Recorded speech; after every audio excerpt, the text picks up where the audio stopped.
Traffic বিভাগে এক ইন্সপেক্টরের বিরুদ্ধে গুরুতর অভিযোগ তুলে পূর্ব থানায় ডেপুটেশন দিল শ্রমিক সংগঠন। অভিযোগ, দীর্ঘদিন ধরে অটো ইলেকট্রনিক চালকদের কাছ থেকে অবৈধভাবে অর্থ আদায় করা হচ্ছে। ভারতীয় মজদুর সংঘ অনুমোদিত ত্রিপুরা অটো রিক্সা ইলেকট্রনিক ইউনিয়নের পক্ষ থেকে ডেপুটেশন দেওয়া হয়। অভিযোগ, ট্রাফিক ইন্সপেক্টর মুক্তা ঘোষ প্রতিদিন শ্রমিকদের কাছ থেকে অবৈধভাবে অর্থ আদায় করছেন, যার ফলে অতিষ্ঠ হয়ে পড়েছেন চালকরা। এই অভিযোগের প্রেক্ষিতে সোমবার পূর্ব থানায় গিয়ে আনুষ্ঠানিকভাবে ডেপুটেশন জমা দেন সংগঠনের সদস্যরা। ঘটনা তদন্ত এবং প্রয়োজনীয় ব্যবস্থা নেওয়ার দাবিও জানান তারা। আমি ভারতীয় মজদুর সংঘ অনুমোদিত ত্রিপুরা ইলেকট্রনিক রিক্সা শ্রমিক সংঘের তরফ থেকে আমি এসেছি।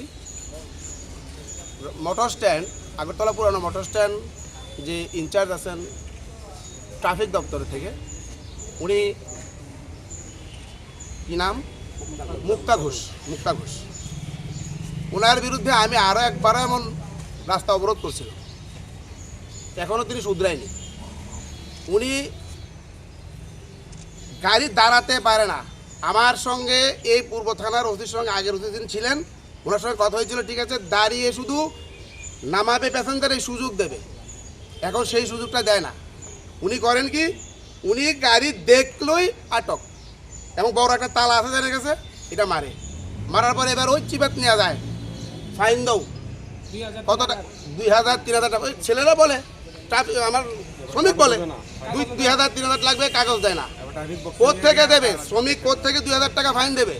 শ্রমিক সারাদিন রুজি করে 500 টাকা। আপনারা দেখুন, সমাজে পাঠান, সবার কাছে পাঠান, আপনারা নিউজ চ্যানেল, আপনারা তদন্ত করুন। আমি সঠিক বলি না মিথ্যা বলি? একটা অটো চালক, একটা ই রিক্সা চালক কত টাকা রুজি করে? তার বাচ্চার জন্য সে খাওয়ার নিতে পারে না। তবে অভিযুক্ত ট্রাফিক ইন্সপেক্টরের পক্ষ থেকে এখনো পর্যন্ত কোনো প্রতিক্রিয়া পাওয়া যায়নি। অভিযোগ কতটা সত্য আর প্রশাসন কি পদক্ষেপ নিয়ে এখন সেদিকে তাকিয়ে অটো চালক থেকে সাধারণ মানুষ।